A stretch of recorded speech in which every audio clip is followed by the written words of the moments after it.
Namaste, Namaskaram, Vanakkam, Namo Namaha, Jai Ganesha. Please visit our website at classicalyoga.org, and there is a donate button if you'd like to help us out. Now, some of you may know that what we like to do often is take some classic songs, and we don't publish these, obviously, but we just do it for our own use. Some classic songs that have beautiful harmonies and melodies, and change the words a bit to fit the Hindu yoga dharma. So we were looking at an old song from the 50s called Portrait of My Love.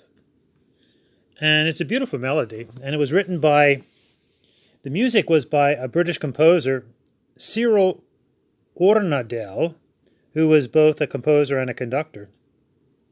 He was born in 1924, passed in 2011. And the lyrics were by a fellow named David West, who also went by the name of Norman Newell, born in 1919. So it's interesting, the way the words go. There could never be a portrait of my love, for nobody could paint a dream. So here's something to think about. When we talk about love, is not love this intrinsic inner feeling and experience that all of us know, but can you, as ludicrous as this sounds, can you bring it out and put it on a shelf and show somebody this love? This is a good way of talking about unseen beings or unseen feelings, experiences that all of us have. And though there are many commonalities that we all share, none of us will ever really know the totality of another person. So humorously, we could say that, you know, why sometimes we say nobody understands me. Well, that's because there's never been another me, another you. So we're all unique in that sense, but there are many commonalities, obviously.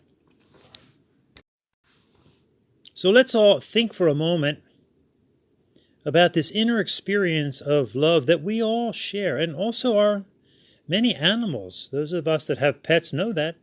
Sometimes they can exhibit much more love than we humans. So think about the title of this song, Portrait of My Love. What if you were to draw a painting, a portrait, if you will, of your love? What would it be? Would it be a person? Would it be a thing? Would it be an animal, perhaps? Would it be a scene in nature? This is something for all of us to introspect on. How are we going to take this inner experience of love and make it manifest? This inner dream, as the song goes, for nobody could paint a dream. Well, we have these dreams and inspirations that we should bring to fruition. We often use the chant, if you will. Imagine it, dream, create, relax. Imagination, which Einstein praised actually above intellect. For imagination and dreaming is the first step. This is the inspiration. Then obviously the next step is to exert the perspiration, if you will. Remember the adage, life is 90% perspiration, 10% inspiration. So when we get the inspiration and the dreams, well then create it. Make it manifest for others. Make the portrait of your love exemplified in the actions. This is good karma yoga to the Hindus. So the devotion is the love, and then we express it in how we act one with another. Charity, selfless service, giving, seva.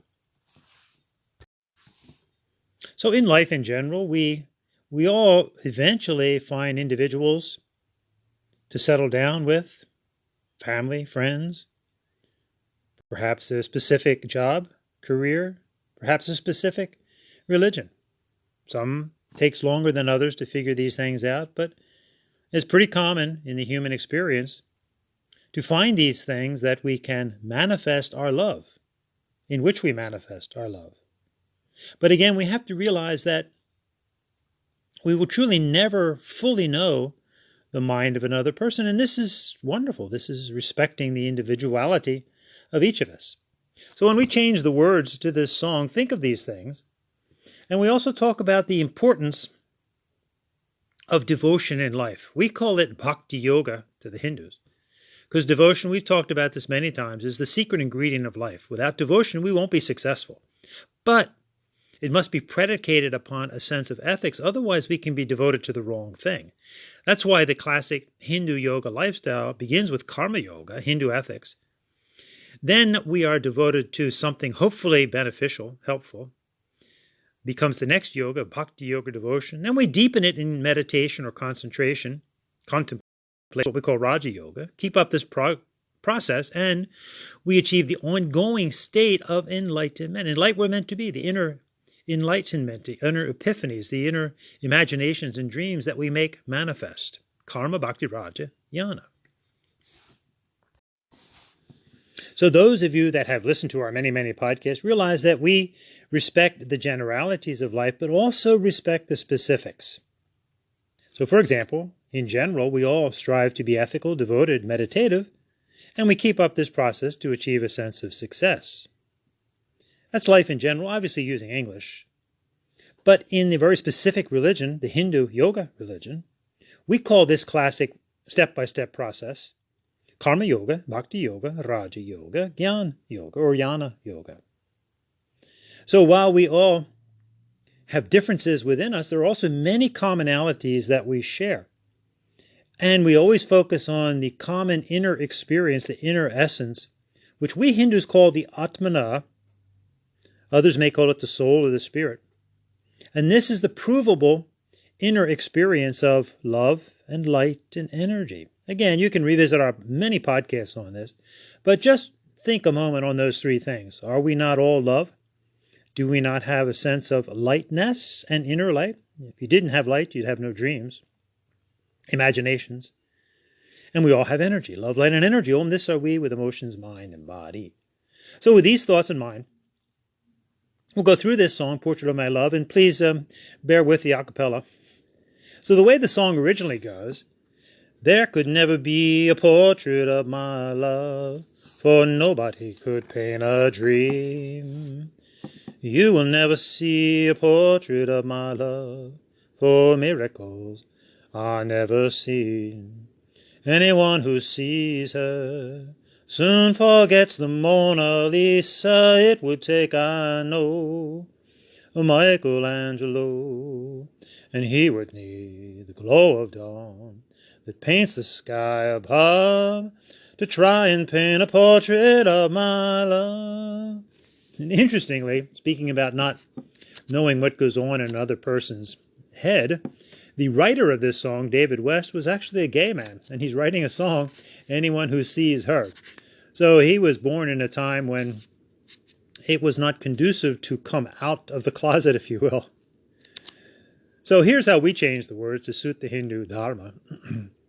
Recognizing that there is a time to choose, and then also respecting the different ideals of other people, and then the importance of devotion or bhakti yoga to the Hindus. There will never be another way for me, for Hindu Dharma just suits me, and I may never see just what's inside of thee, and so this is the way life goes. Anyone who sees this soon accepts the manyness, and if your bhakti's low, it happens sometimes, you know.